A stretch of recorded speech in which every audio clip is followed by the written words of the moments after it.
Hello my dear friends and students, welcome to English Max. हम लोग आज figure of speech की practice करने जा रहे हैं, जिसमें कुल 75 क्वेश्चंस हैं और ये 75 क्वेश्चंस एक बार में करवा पाना पॉसिबल नहीं है, प्रैक्टिकल नहीं होगा, बहुत ही हैक्टिक हो जाएगा। तो मैं कोशिश ये कर रहा हूँ कि 40 + 35 का सेट दो हिस्से में तोड़ देता हूँ। ठीक, 75 है जिसमें 40 आज करा देता हूँ और 35 अगले दिन करा दूंगा, तो आपको आराम से पढ़ने में अच्छा लगेगा, बोरियत भी नहीं होगी एक बार में 75 करने का। ठीक है, और हाँ, साथ में इसका PDF अटैच है, तो आप लोग पहले प्रैक्टिस कर लीजिए तो वो ज़्यादा अच्छा होगा। डिस्कशन देखने के पहले आप लोग PDF डाउनलोड करिए और सॉल्व कर लीजिए। तो 75 एक बार में सॉल्व कर लीजिए, दो बार में सॉल्व करने की ज़रूरत नहीं है, या फिर आप 40-35 के उसमें कर लीजिए एक ही दो दिन में। बाकी का 35 क्वेश्चन भी मैं आप लोगों को सेंड कर दूंगा। ठीक है, PDF में पूरे के पूरे 75 क्वेश्चंस एक बार में हैं। ठीक है, तो जिन लोगों ने PDF अभी नहीं करा है, सॉल्व किया है, वो लोग कर लो। और हाँ, एक बात और, हमने अभी पिछले हफ्ते में 15 क्वेश्चंस 15 फिगर ऑफ स्पीच पढ़ाए थे आप लोगों को। तो फिगर ऑफ स्पीच पर एक लेक्चर आ चुका है, उसकी वीडियो उसमें देख लीजिएगा प्लेलिस्ट में। 15 फिगर ऑफ स्पीचेज जो इम्पोर्टेंट है वो हमने आप लोगों को पढ़ाए हैं। तो ये पूरा का पूरा क्वेश्चन करने के पहले अगर आप चाहें तो वो फिगर ऑफ स्पीच जिसमें हमने पढ़ाया है वो ज़रूर देख लीजिएगा, तो ये 75 क्वेश्चंस करने में बहुत आसानी होगी। और अगर आपको लगता है कि हमें फिगर ऑफ स्पीच तैयार है, हमें केवल प्रैक्टिस करनी है, तो कोई बात नहीं, आप सीधे प्रैक्टिस कर लीजिए। फिर भी अगर प्रैक्टिस करते समय आपको लगे कि नहीं हमें फिगर ऑफ स्पीच पढ़ लेना चाहिए, तो आप जाके पढ़ लीजिएगा। डिस्क्रिप्शन बॉक्स में लिंक दिया हुआ है और प्लेलिस्ट में वो वीडियो है, आप ढूंढ के देख लीजिएगा। ठीक है, ये मैं आप लोगों को इन्फॉर्मेशन देना चाह रहा था, वो दे दिया। तो चलिए शुरू करते हैं, एक एक करके क्वेश्चन करना, आज के शुरुआत के 40 क्वेश्चंस। ठीक है, तो चलिए स्टार्ट करते हैं। तो 40 क्वेश्चंस की सीरीज में पहला क्वेश्चन कौन सा है, ये देखिए। पहला क्वेश्चन कह रहा है कि the news was a dagger to his heart.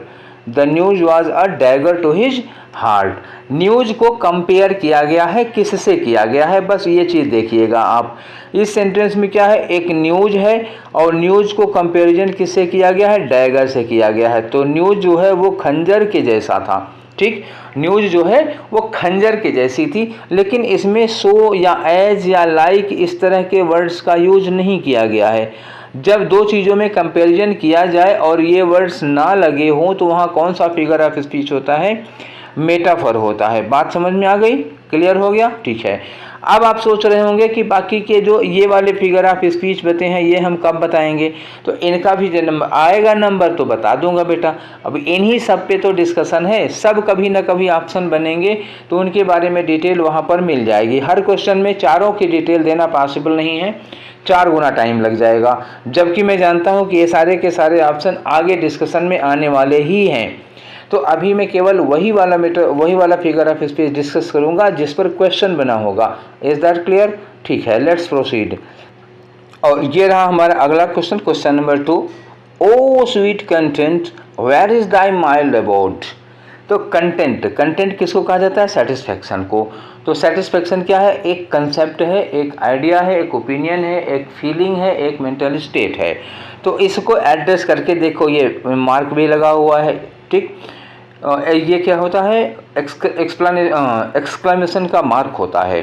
तो जब ये एक्सक्लेमेशन का मार्क लगा होता है तो इसका मतलब ये कौन सा फिगर ऑफ स्पीच हो जाएगा, ये हो जाता है अपस्ट्रॉफी। अपस्ट्रॉफी का मतलब क्या हुआ कि किसी भी एब्स्ट्रैक्ट आइडिया को, किसी भी इमोशन को, किसी फीलिंग को, किसी क्वालिटी को जब हम ह्यूमन की तरह ट्रीट करते हैं और उसको एड्रेस करते हैं, उसको इस तरह से पुकारते हैं जैसे कि वो हमारी बात को सुन रहा है, it can hear and respond us, we address it directly. ठीक है, तो ह्यूमन बीइंग की तरह एड्रेस करते हैं जैसे कि वो रिस्पॉन्ड करेगा। तो इस सेंटेंस में क्या हुआ, कंटेंट को एड्रेस किया है, ओ स्वीट कंटेंट, हे स्वीट कंटेंट, मतलब यह कंटेंट को एड्रेस किया गया। तो यहाँ कौन सा फिगर ऑफ स्पीच हो गया आपका, एपस्ट्रॉफी हो गया। ठीक है, एक एक बार सारे हो जाएंगे तो फिर मैं आपको एक्सप्लेन करना बंद कर दूंगा। आगे चलो, लिखा हुआ love is an ideal thing, marriage is a real thing. Love क्या है, एक आइडियल थिंग होती है और मैरिज क्या है, रियल थिंग होती है। तो दो स्टेटमेंट है, एक स्टेटमेंट ये पूरा हो गया और एक स्टेटमेंट ये पूरा हो गया। जब एक सेंटेंस में दो क्लॉज होते हैं और दोनों क्लॉज एक दूसरे के अपोजिट बातें कर रहे होते हैं तो वहाँ क्या होता है, एंटीथेसिस। और एक सेंटेंस में दो अपोजिट वर्ड होंगे, ध्यान रखना। ऑक्सीमोरोन में क्या होता है, एक सेंटेंस में दो अपोजिट वर्ड या फ्रेज होते हैं, एक बात होती है। और एंटीथेसिस में क्या होती है, दो बातें होती हैं, ध्यान रखना। एंटीथेसिस में क्या होता है, दो बातें होती हैं। और ऑक्सीमोरोन में क्या होता है, एक बात होती है, एक बात में ही दो विरोधी वर्ड यूज होते हैं। और एंटीथेसिस में दो विरोधी बातें होती हैं। यही फ़र्क है एंटीथेसिस का और ऑक्सीमोरोन का। तो यहाँ पर दो विरोधी बातें थीं, इसलिए इसमें क्या हो गया, एंटीथेसिस हो गया, ऑक्सीमोरोन नहीं होगा। ये मुझे क्लियर करना था। आगे और क्लियर करना चाहते हो तो वो वीडियो देखो जो मैंने फिगर ऑफ स्पीच का बोला था, उसमें और ज़्यादा अच्छे से क्लियर किया गया है। ठीक है, आगे चौथा है, she accepted the kind cruelty of doctors knife. यहाँ देखो एक सेंटेंस है ना, पूरा का पूरा, ये पूरा का पूरा एक सेंटेंस है, इसमें दो बातें नहीं हैं। एक ही बात में काइंड क्रुएलिटी, काइंड और क्रुएलिटी दोनों जिक्र आ गए, दोनों एक दूसरे के क्या हो गए, अपोजिट हो गए। काइंडनेस और क्रुएलिटी अलग अलग अपोजिट होते हैं और ये दो अपोजिट वर्ड एक ही सेंटेंस में एक बात में कहे गए हैं, इसलिए यहाँ पर क्या होगा, यहाँ पर ऑक्सीमोरोन होगा। ठीक है, अब आगे आ जाओ क्वेश्चन नंबर 5 पर। क्वेश्चन नंबर 5 क्या कह रहा है, he is a man of iron will. He is a man of iron will. इसमें क्या किया जा रहा है, इसमें कौन सा फिगर ऑफ स्पीच होगा, देखो कंपैरिजन किसमें किया जा रहा, विल का कंपैरिजन आयरन से हो रहा है। विल क्या हो गई, इच्छा, और पहले क्या लिखा है, लोहा, लोहे जैसी इच्छा वाला। ठीक है ना, उसकी इच्छा क्या है, लोहा है, उसकी इच्छाओं को लोहे से कंपेयर किया जा रहा है। तो ये कौन सा हो जाएगा, फिर मेटाफर हो जाएगा, क्योंकि कहीं सो लाइक एज ये सब नहीं लगा हुआ है। ठीक, 5 हो गया। अब आ जाओ क्वेश्चन नंबर 6 में। 6 में क्या हुआ है कि her cat is near the computer. ठीक है, उसकी बिल्ली जो है कंप्यूटर के पास है। To keep an eye on the mouse. ठीक, माउस पर नज़र बनाए हुए है। तो यहाँ जो माउस है वो कौन सा माउस है भाई, कंप्यूटर के पास वाला माउस कैसा होता है बताओ ज़रा। तो कंप्यूटर का यहाँ माउस दो अर्थ में है, एक माउस कौन सा हो गया, चूहा हो गया, और दूसरा माउस कौन सा हो गया, ये माउस हो जाता है जो कंप्यूटर के साथ एक डिवाइस होती है, उसको माउस कहा गया। तो दो मीनिंग में है और यहाँ थोड़ा सा फन आ रहा है। सेंटेंस पढ़ के ऐसा नहीं लग रहा है कि थोड़ा सा फन आ रहा है, थोड़ा सा मजाक टाइप का आ रहा है। तो जब किसी वर्ड को दो ढंग से यूज किया जाता है, दो मीनिंग होती है इसकी, तो वहाँ कौन सा फिगर ऑफ स्पीच होता है, पन होता है, जिसको हम लोग हिंदी में कहते हैं स्लेस। किसी वर्ड को एक बार यूज करो, उसकी दो मीनिंग निकालो, एक रियल मीनिंग हो जाती है, एक थोड़ी फनी मीनिंग आ जाती है, तो उसको कहा जाता है पन। ठीक है, आगे बढ़ो, क्वेश्चन नंबर 7 में आ जाओ। तो क्वेश्चन नंबर 7 में क्या है, लिखा है कि truth sits upon the lips of a dying man. जो सच होता है वो मरते हुए आदमी के लिप्स पर बैठा होता है। तो ट्रुथ क्या है, बैठा होता है। ट्रुथ क्या है, एक क्वालिटी है ना, तो क्वालिटी को ह्यूमन बीइंग की तरह ट्रीट कर रहे हो। ट्रुथ बैठा है, तो बैठे होने का मतलब उसके टांगे हैं, हाथ है, पैर है, बैठेगा तभी ना। तो बैठना जो है वो एक लिविंग एक्टिविटी है। तो ट्रुथ क्या है, एक नॉन लिविंग एब्स्ट्रैक्ट आइडिया है। तो जब नॉन लिविंग एब्स्ट्रैक्ट आइडिया को लिविंग की तरह ट्रीट करोगे, लिविंग की तरह एक्टिविटीज़ करवाओगे, तो वहाँ कौन सा फिगर ऑफ स्पीच होता है, पर्सोनिफिकेशन। ठीक है, क्लियर। चलो आगे आ जाओ, ये रहा क्वेश्चन नंबर 8 आपका। His language is sweet like Honey. तो कंपैरिजन किससे हो रहा है, लैंग्वेज का हनी से कंपैरिजन किया जा रहा है, शहद मीठी होती है। कंपैरिजन करने के लिए लाइक जैसे वर्ड का यूज किया, तो मैंने बताया था लाइक लगा हो, सो लगा हो, एज लगा हो, सेम लगा हो, तो क्या हो जाता है, सिमिली। और अगर यही लाइक, सो, सेम, एज ये सब ना लगा होता तो क्या हो जाता है, तब मेटाफर हो जाता। तो सिमिली और मेटाफर में डिफरेंस आप अपने दिमाग में मेंटेन रखिएगा। ठीक है, और अगर कोई कन्फ्यूजन हो रहा हो तो वो वाला वीडियो देख लीजिएगा जिसमें मैंने पढ़ाया था, उसमें बहुत अच्छे से मेटाफर और सिमिली का डिफरेंस क्लियर किया था। ठीक है, चलो आगे बढ़ते हैं हम लोग क्वेश्चन नंबर 9 की ओर। और ये रहा आपका क्वेश्चन नंबर 9। तो क्वेश्चन नंबर 9 में देखो क्या कहा जा रहा है भैया। ठीक है, क्वेश्चन नंबर 9 है, that compliment is not unwelcome. तो that compliment is not unwelcome, देखो यहाँ डबल निगेटिव का यूज किया गया है। नॉट अनवेलकम का मतलब हो गया वेलकम। ठीक, किसी पॉजिटिव चीज़ को, किसी अच्छी बात को कहने के लिए हम जब डबल निगेटिव का सहारा लेते हैं तो उसको कौन सा फिगर ऑफ स्पीच कहा जाता है, दैट इज लेटोटीज। ठीक। लेटोटीज मैंने समझाया था, जैसे कोई आदमी ये कहता है कि मैं मूर्ख नहीं हूँ, मतलब कहना ये चाहता है कि मैं भी समझदार हूँ, मैं भी समझता हूँ, लेकिन आदमी ये नहीं कहता कि मैं समझता हूँ, आदमी कहता है मैं बेवकूफ़ नहीं हूँ।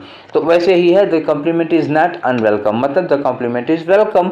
ठीक है, तो ये हो गया, हम वेलकम को वेलडम लिखे हैं, ठीक है, देखा नहीं है, स्पेलिंग गलत हो गई। ठीक है, तो यहाँ क्या हो गया, लेटोटीज हो गया। आगे आ जाओ, क्वेश्चन नंबर 10 है हमारा।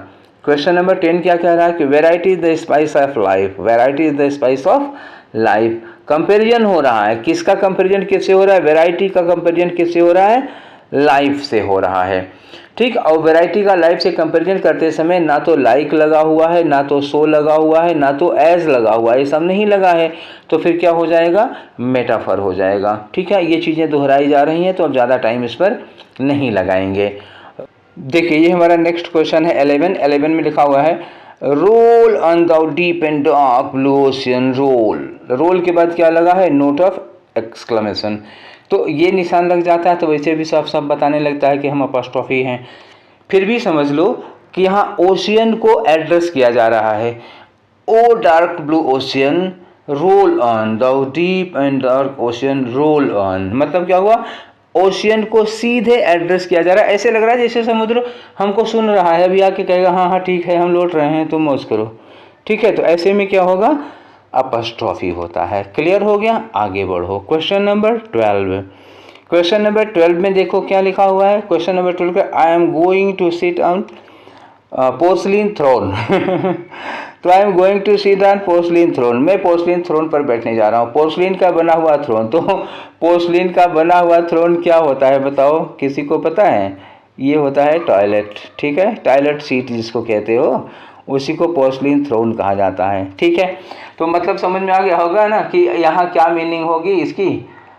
अगर आप टॉयलेट सीट को पोर्सलिन थ्रोन बोल रहे हो तो इसका मतलब क्या हुआ, इसका मतलब हुआ कि ये है आपका यूफेमिज्म। यूफेमिज्म क्या होता है, जब आप किसी अप्रिय बात को, थोड़ी गंदी लगने वाली, थोड़ी कम अच्छी बात को बड़े खूबसूरत और अच्छे ढंग से कहते हैं, तो उसे कहा जाता है यूफेमिज्म। तो टॉयलेट सीट, मतलब अच्छा ना लगता है ऐसे बोलना कि मैं टॉयलेट सीट पर बैठने जा रहा हूँ, तो आदमी को लगता है अच्छी, लेकिन जब आदमी बोलता है भैया मैं जरा पोर्सलिन थ्रोन पर बैठने जा रहा हूँ, तो वो थोड़ा सुनने में अच्छा लगता है। तो वो हो गया, यहाँ पर हो गया, उसी को कहते हैं यूफेमिज्म। ठीक है, बात समझ में आ गई। अब आप लोग भी घर में यूज़ करिएगा कि हम लोग भैया मम्मी हम पोर्सलिन थ्रोन पर बैठने जा रहे हैं। मम्मी ना समझ पाएंगे तो फिर कूटेंगे भी, समझ लेना, बड़ा दूर होके बोलना। ठीक, या पहले बता देना। अगला क्वेश्चन दिखा हुआ है क्वेश्चन नंबर 13 में, I just heard the mew of cat. तो म्यू ऑफ कैट, ये म्यू किसके लिए लगा है, म्याऊ म्याऊ। मैंने अभी अभी बिल्ली की म्याऊ म्याऊ सुनी है, तो ये साउंड आ रहा है ना। तो जब किसी भी एनिमल या किसी भी थिंग की साउंड दी रहती है, साउंड वाला वर्ड दिया रहता है, तो कौन सा फिगर ऑफ स्पीच होता है, ओनोमेटोपोइया। ठीक, ओनोमेटोपोइया। बिल्ली की म्याऊ म्याऊ, जहाँ भी आ जाए म्याऊ म्याऊ, खट पट भाव भाव, ये सब, तो वहाँ हो जाएगा ओनोमेटोपोइया। 13 हो गए।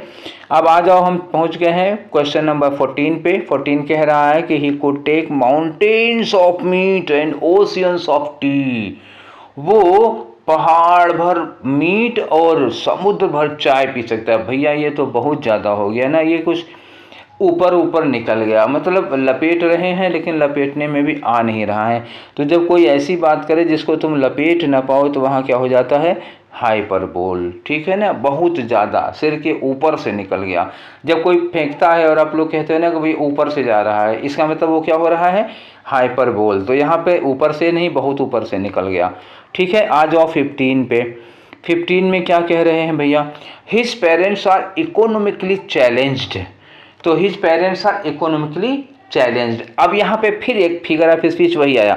इकोनॉमिकली चैलेंज्ड का मतलब क्या हुआ, इकोनॉमिकली चैलेंज्ड का मतलब यहाँ सीधा सा है पुअर। लेकिन अब पुअर बोलना थोड़ा कम अच्छा लगता है ना, ठीक नहीं लगता। ही इज पुअर, पुअर सुनने में कम बढ़िया लगता है, तो ये सुनने में मेलोडियस नहीं, अप्रिय है। लेकिन इकोनॉमिकली चैलेंज्ड कहोगे तो लगता है गरीब होने में भी गर्व है। ठीक है, तो यहाँ पर फिर से क्या हो गया, यूफेमिज्म हो गया। वही पोर्सलिन थ्रोन वाली बात आ गई।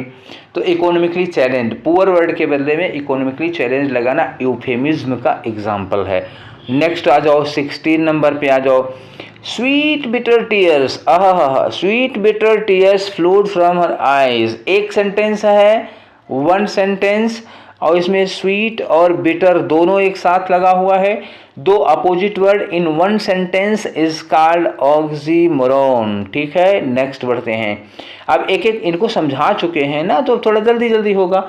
Life is a tale told by an idiot. ये किसका है पता है? मैकबेथ का एग्जाम्पल है।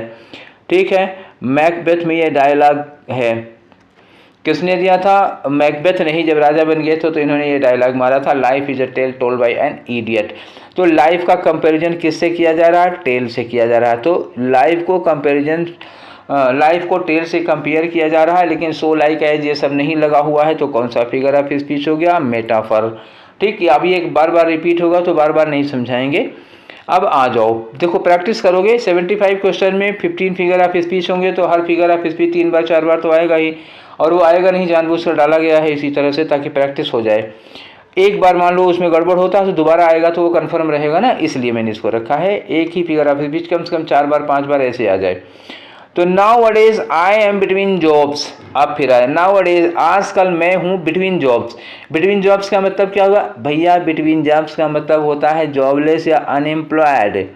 तो जब कोई आदमी ये कहता है आजकल मैं अनएम्प्लॉयड भी हूँ, तो ये सुनने में थोड़ा कम अच्छा लगता है। अनएम्प्लॉयड से बढ़िया क्या बोल दिया? Between jobs. बिटवीन जॉब्स का मतलब क्या हुआ? बेरोजगार हूँ। तो फिर वही क्या आया? यूफेमिज्म आया। ठीक, खराब बात को कहने के लिए अच्छा वर्ड यूज किया। बिटवीन जॉब्स ऐसे लगता है दो जॉब कर रहे हैं, और मीनिंग हो रही है क्या? जॉबलेस होना। ठीक है, आ जाओ 18 के बाद अब 19 पे आ जाओ। ठीक है, यूफेमिज्म यूज करो, बढ़िया लगता है जी, बोलचाल में भी यूज किया करो। बस एक सामने वाला समझ रहा हो, नहीं तो तुम यूफेमिज्म मार के चले गए, उसको पता लगा उल्टा ही समझ गया वो। तुमने बोला आई एम बिटवीन जॉब्स, उसको लगेगा यार अच्छा दो नौकरी कर रहा है ये, तब धोखा हो जाएगा भैया। अगले दिन पार्टी मांगेंगे, 1500 रुपये का चूना लगा देंगे। ठीक है, चलो आगे बढ़ते हैं, हम लोग करते हैं question number 19। The man in the cave had the strength of 1000 elephants. अरे बाप रे, the man in the cave, ये आदमी जो गुफा में है, had the strength of 1000 elephants, 1000 हाथियों का बल। अरे बाप रे, इतने में तो धरती फट जाएगी भाई। 1000 हाथियों का बल बहुत ज़्यादा होता है। ये कुछ मतलब हजम नहीं हुआ, लपेटे तो लपेटने में नहीं आया, मतलब उस सिर के ऊपर से जा रहा है, तो इसको क्या कहोगे फिर? जब लपेट नहीं पाओ तो क्या हो गया? वो हाइपरबोल हो गया। बात समझ में आ गई ना? ठीक है, आ जाओ क्वेश्चन नंबर 20। ठीक, क्या कह रहा है 20? वाई मैन, अरे यार क्यों चिंता करते हो? If the rivers were dry, अगर नदियाँ सूख जाती हैं तो I am able to fill with tears. अगर नदियाँ सूख जाएंगी तो मैं आंसुओं से भर दूंगा। हद हो गई भाई, इसको कहते हैं हद हो जाना। आंसुओं से कैसे कोई नदी भर देगा भैया? तो ये उनसे भी ज़्यादा, अभी थोड़ी देर पहले जो आया था ना कि उस केव में जो आदमी है उसमें 1000 हाथियों का बल है, ये इनसे भी ज़्यादा बड़े वाले हैं कि नदियाँ सूख गई तो मैं आंसुओं से भर दूंगा। तो ये हाइपरबोल का भी बाप निकला। ठीक है, तो फादर ऑफ हाइपरबोल इनको समझ सकते हो। ये हाइपरबोल हद से ज़्यादा वाला हो गया, ये तो लपेटने में ही नहीं आए। अब आ जाओ 21 पे, देखें 21 क्या कह रहा है। 21 है, we felt dreary and dismal in the darkness of night. We felt dreary and dismal in the darkness of night. इसमें कौन सा फिगर ऑफ स्पीच होगा? जल्दी जल्दी जल्दी जल्दी बता दीजिए आप लोग। तो इसमें जो फिगर ऑफ स्पीच होगा उसमें देखना यह है कि कौन सा कंसोनेंट बार बार रिपीट हो रहा है। अब देखना, डिस्मल, ड्रीयरी में डी लगा हुआ है, डिस्मल में डी लगा हुआ है, और डार्कनेस में डी लगा हुआ है। ठीक है, तो डी कंसोनेंट का 3 बार रिपीटिशन हो गया एक लाइन में, तो ये कौन सा फिगर ऑफ स्पीच हो जाएगा? एलिट्रेशन, जिसको हिंदी में कहते हैं हम लोग अनुप्रास अलंकार। ठीक है, ये एलिट्रेशन हो गया। ये रहा आपका आंसर बी। आगे बढ़ो 22 में क्या कह रहा है? It is a serious folly. ओए सीरियस भी है, फॉली भी है। सीरियस पॉजिटिव हो गया, फॉली मूर्खता निगेटिव हो गई, दो अपोजिट वर्ड एक में आ गए। अब बताओ कौन सा फिगर ऑफ स्पीच होगा? ये होगा ऑक्सीमोरोन। ठीक है, आगे आओ 23। Frailty thy name is woman, Shakespeare ने कहा है, किसके मुंह से? पोर्शिया। पोर्शिया कौन सी वाली पोर्शिया? जूलियस सीजर की वाली, ब्रूटस वाली पोर्शिया। ये मर्चेंट ऑफ वेनिस बेसोनियो वाली पोर्शिया नहीं है। जब ब्रूटस वगैरह भाग गए थे रोम छोड़ करके और एंटोनियो ने सेना खड़ी कर ली थी और पोर्शिया को डर लग रहा था, तो तब पोर्शिया ने बोला, सुसाइड करने के पहले बोला था, जब कोयला खा के सुसाइड कर ली थी उसके पहले बोला था, frailty thy name is woman. Actually ये विचार पोर्शिया के नहीं, शेक्सपियर के खुद के हैं। तो फ्रैलिटी मतलब होता है ना कमज़ोरी, वीकनेस। तुम्हारा दूसरा नाम क्या है? वुमन है। तो यहाँ पे कौन सा फिगर ऑफ स्पीच हो जाएगा? तो फ्रैलिटी को, कमज़ोरी को संबोधित किया गया है, तो क्या हो जाएगा? एपॉस्ट्रॉफी हो जाएगा। ऐसे बोला इन्होंने फ्रैलिटी, जैसे लग रहा है कोई इनकी बात को सुन रही है। ठीक है, आगे आ जाओ। क्वेश्चन नंबर 24 क्या कह रहा है? James I was the wisest fool. James कोई होगा, कह रहे हैं I was the wisest fool in the Christendom में मैं सबसे समझदार बेवकूफ़ था, मतलब बेवकूफ़ों में सबसे समझदार था। तो यहाँ एक सेंटेंस, ओनली वन सेंटेंस में हमने वाइजेस्ट और फूल दोनों लगा दिया, दोनों वर्ड एक दूसरे के अपोजिट हैं। ठीक है, तो इनको एक ही सेंटेंस में यूज कर दिया, वाइजेस्ट फूल। तो फिगर ऑफ स्पीच कौन सा होगा? ऑक्सीमोरोन। ठीक है, आगे आ जाओ। ये रहा आपका क्वेश्चन नंबर 25 क्या है? He is idly busy. Idle कौन होता है जी? आइडल मतलब होता है काहिल, कामचोर। और बिजी कौन होता है? जो हमेशा काम में व्यस्त रहता है। तो दोनों एक दूसरे के क्या हो गए? अपोजिट हो गए। ठीक है ना, एक सेंटेंस में दो अपोजिट वर्ड लगाना क्या हो गया? ऑक्सीमोरोन। वंस मोर, डबल हो गया। चलो आ जाओ 26 में, देखते हैं क्या है। 26 में दिया है कि she shouted and shooed the sheep to the shelter. ठीक, इसमें कोई टेक्निकल चीज़ तो आ नहीं रही है। हाँ, एक देखने में आ रहा है कि श का प्रोनाउंसिएशन बार बार आ रहा है। सी, शाउटेड, शूड, शीप, शेल्टर। देखो इतने श लगातार, 1 2 3 4 5, एक लाइन में 5 बार श का रिपीटिशन हो गया। तो इट मीन्स ये क्या हो जाएगा? ये होगा एलिट्रेशन, अनुप्रास। ठीक है, नेक्स्ट 27 क्या है? 27 में आ जाओ। 27 कह रहा है कि द वर्ल्ड नोज, इस संसार को पता है, little of its greatest man. आप देखो, the world knows little of its greatest man, इस संसार को अपने ग्रेटेस्ट मैन के बारे में बहुत कम पता है, जरा सा पता है। अब इसमें दो चीज़ें आ गई, एक तो आ गया ग्रेटेस्ट और एक आ गया लिटिल। तो कम और ज़्यादा एक साथ एक सेंटेंस में, तो कौन सा हो गया? फिर ऑक्सीमोरोन हो गया।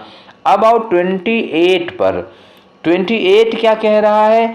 ओ लिबर्टी, ये वाला निशान लग गया, नोट ऑफ एक्सक्लेमेशन।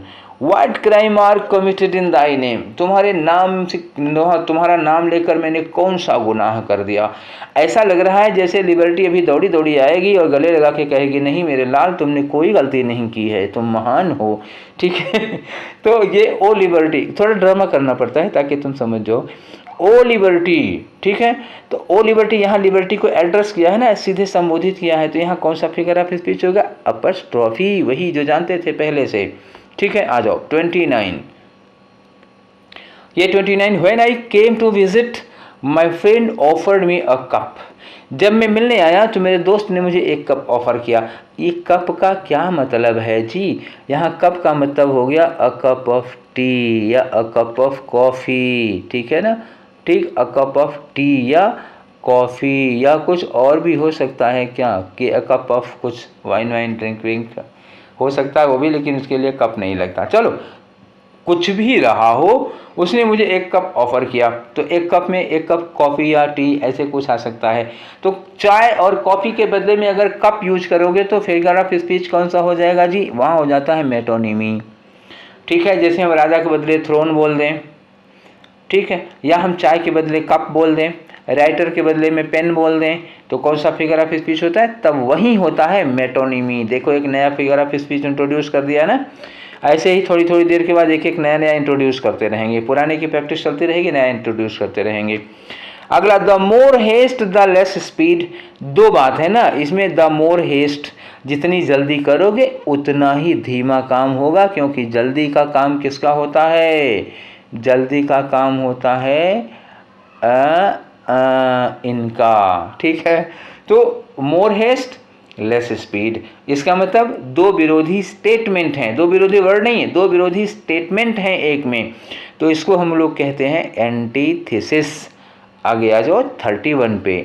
40 वाले सेशन में हम लोग 30 कर चुके हैं, 75% हो चुका है। Anxiety is sitting on her face, anxiety उसके फेस पर बैठी हुई है। तो अब सोचो यहाँ पे एंजाइटी को क्या कर दिया गया, ह्यूमनाइज कर दिया कि नहीं कर दिया, पर्सोनिफाई कर दिया कि नहीं कर दिया गया। तो ये कौन सा फिगर ऑफ स्पीच हो गया, पर्सोनिफिकेशन। जैसे truth sits on the lips of dying man, वैसे anxiety is sitting on her face, सीधी सी बात है, दोनों में पर्सोनिफिकेशन कर दिया गया, इसको ह्यूमनाइज कर दिया, पर्सोनिफाई कर दिया। नेक्स्ट है 32, and from the sky serene and far a voice fall like falling star, आवाज आ रही थी like falling star, like लगा ना। कंपेरिजन किससे किससे हो रहा है, वंस मोर देखो, वॉइस की कंपेरिजन किससे की जा रही है, स्टार से की जा रही है, और बीच में क्या लगा है, लाइक। लाइक लगा तो क्या हो गया, सिमिली हो गया। ठीक है, ये तो ऐसी पहचान में आ जाता है। आगे बढ़ो, ज़्यादा टाइम ना वेस्ट करो इस पर। 33, my liberation is a great book keeper, my librarian, sorry गलत बोल दिया मैंने, my librarian is a great book keeper. अब यहाँ देखो क्या मतलब निकलेगा, बुक कीपर का मतलब क्या हो गया, किताबों की रख रखाव करने वाला, किताबों का देखभाल करने वाला। एक तो बुक कीपर हो गया, और दूसरा बुक कीपर क्या होता है, जो जुए में सट्टा लगाता है वो कहा जाता है। ठीक, बुक कीपर जो क्या नहीं कहते, बैटिंग वगैरह में जो नोट करते हैं, बुकी जिसको कहते हो, उसको भी बुक कीपर कहा जाता है। तो यहाँ बुक कीपर की डबल मीनिंग है। तो अब कोई भी वर्ड एक सेंटेंस में डबल मीनिंग वाला लगा दो, और दोनों मीनिंग आ रही हो, एक पॉजिटिव अच्छे सेंस में और दूसरी वाली फनी मीनिंग आ रही हो। तो यहाँ एक my librarian is great book keeper, यहाँ तो बहुत अच्छे से किताबों के रख रखाव करता है, अच्छी मीनिंग, सीरियस मीनिंग है। दूसरा, मेरा लाइब्रेरियन एक बहुत अच्छा बुकी है, तो ये वाला थोड़ी फनी मीनिंग में आ रहा है। तो यहाँ फिगर ऑफ स्पीच कौन सा हो जाएगा, पन हो जाएगा। ठीक, जब डबल मीनिंग वाले वर्ड आ जाते हैं। तो अब आ जाओ 34 पे। अब ये रहा 34, hope is the poor man's bread, उम्मीद गरीबों की रोटी है। किससे किसका कंपैरिजन किया जा रहा है जी, होप को कंपेयर कर रहे हो ब्रेड से, उम्मीद को रोटी से कंपेयर किया, और बीच में लाइक सो एज कुछ नहीं लगाया, तो फिगर ऑफ स्पीच कौन सा होगा, मेटाफर। आगे आ जाओ 35 पे। क्वेश्चन नंबर 35 क्या कह रहा है, As flies to wanton boys are we to the gods, they kill us for their sport। अब ये देखो लाइक लगा हुआ है, किसकी किसकी कंपैरिजन की जा रही है, फ्लाइज की कंपैरिजन किससे की जा रही है, अस से, ह्यूमन बीइंग से की जा रही है। ठीक है ना, तो ये अस है ना, ये अस, फ्लाई और अस में कंपैरिजन किया जा रहा है। और बॉयज का कंपैरिजन, वंटन बॉयज का कंपैरिजन किससे किया जा रहा है, गॉड से किया जा रहा है। जैसे वंटन बॉयज जो है वो तितलियों को पकड़ते हैं, मार देते हैं, वह अपने मज़ा मज़ा में, ऐसे ही खेल खेल में, वैसे ही गॉड हमारे साथ प्ले करता है। लेकिन इसमें जो कंपैरिजन करने के लिए एक वर्ड लगा दिया है ना, एज, एज जो कंपेयर करने के लिए लगा, इस वजह से ये फिगर ऑफ स्पीच कौन सा हो जाएगा, सिमिली हो जाएगा। Let's proceed to the next, and this one is 36। 36 में क्या है, experience is the best teacher, experience is the best teacher. अब ये बताइए कि इसमें क्या कोई कंपैरिजन किया जा रहा है क्या, बिल्कुल कंपैरिजन किया जा रहा है। एक्सपीरियंस को कंपेयर किया जा रहा है टीचर के साथ, without using like so as. तो इसका मतलब हुआ कि ये कौन सा फिगर ऑफ स्पीच हुआ, this one also is example of metaphor. Let's come to the 37, and 37 is he is hardly unattractive, he is hardly unattractive, मतलब वो मुश्किल से ही अनअट्रैक्टिव होगा। तो hardly negative, unattractive negative, double negative करोगे तो क्या हो जाएगा, पॉजिटिव। मैथ में कहते हैं minus into minus equal two plus. तो ये हार्डली अनअट्रैक्टिव का मतलब क्या हो गया, मच अट्रैक्टिव। तो वो क्या है, वो अट्रैक्टिव है, मच अट्रैक्टिव है। तो कौन सा हो जाएगा यहाँ पर, लेटो टीज, डबल निगेटिव लगा करके पॉजिटिव मीनिंग लाओगे तो क्या होगा, लेटो टीज होगा। आगे आ जाओ 38 में, क्या कह रहा है 38 जी, integrity is the backbone of character. जो इंटीग्रिटी है वो कैरेक्टर की बैकबोन होती है। तो किससे किसका कंपैरिजन किया जा रहा है भाई, इंटीग्रिटी को आप कंपेयर कर रहे हो बैकबोन से, without using so like as. तो कौन सा हो गया, मेटाफर। कुछ मेटाफर थोड़ा ज़्यादा ही हो गया है, एक्चुअली ज़्यादा हो नहीं गया है मेटाफर, ज़्यादा पूछा भी जाता है। Peace hath her victories no less renowned than war. तो जीत की भी अपनी क्या कहते हैं, जीत की भी अपना सम्मान होता है, अपनी शांति का भी अपना सम्मान होता है। नो लेस रेनाउंड देन वार, वार से कम नहीं होता। ठीक है, तो यहाँ फिगर ऑफ स्पीच कौन सा हो जाएगा, peace hath her victories no less renowned than war. तो यहाँ पर फिगर ऑफ स्पीच हो जाएगा हमारा लेटोटीज। कैसे हो जाएगा लेटोटीज बताओ, यहाँ लिखा है no less renowned, no less renowned, अब नो भी लगाए लेस भी लगाए, से कम प्रसिद्ध नहीं होता, तो नो लेस का मतलब क्या हो गया, मोर हो गया। ठीक है, डबल नेगेटिव की मीनिंग आई मोर, तो यहाँ पे क्या फिर हो गया लेटोटीज। आई थिंक इससे ज़्यादा समझाने की ज़रूरत नहीं है, अब तक तो आप लोग समझ चुके होंगे इस बात को। ये रहा हमारा क्वेश्चन नंबर 40 क्या करा, suspicions among thoughts are like bats among birds. Bat और सस्पिशन का कंपैरिजन किया जा रहा है और लगा क्या है, सरेआम दिखाई दे रहा है चोर की दाढ़ी में तिनका, लाइक लगा हुआ है, लाइक लगा है तो क्या होगा, सिमली होगा। तो these were 40 questions of first round. Part 1 के 40 क्वेश्चंस ये हो गए। 35 क्वेश्चंस हम लोग नेक्स्ट सेशन में करेंगे। एक बार में 75 करते तो आप भी ऊब जाते और बहुत लेंथी वीडियो हो जाता। एक दिन वेट करिएगा, 2 दिन, 1-2 दिन के बाद ये वीडियो आपको 35 क्वेश्चंस का और मिल जाएगा। और हम वेट करेंगे, हम इंतज़ार करेंगे आपके कमेंट्स का। देखें ये सेशन आप लोगों को कैसा लगा, अगर ये आपके लिए यूज़फुल लगा हो, आपके काम का लगा हो तो कमेंट ज़रूर करिएगा, लाइक शेयर करिएगा। ठीक है, और मुझे अपनी राय से ज़रूर बताइएगा। और इस तरह के किसी और वीडियो की आपको रिक्वायरमेंट हो, आप चाहते हो तो आप मेंशन करिएगा, फिर मैं उस पर भी बना दूंगा। ठीक है, अभी तो अपने मन से जो अच्छा लग रहा है वो बना रहा हूँ। तो फिर मिलेंगे हम लोग नेक्स्ट सेशन में। Till then take care, thank you.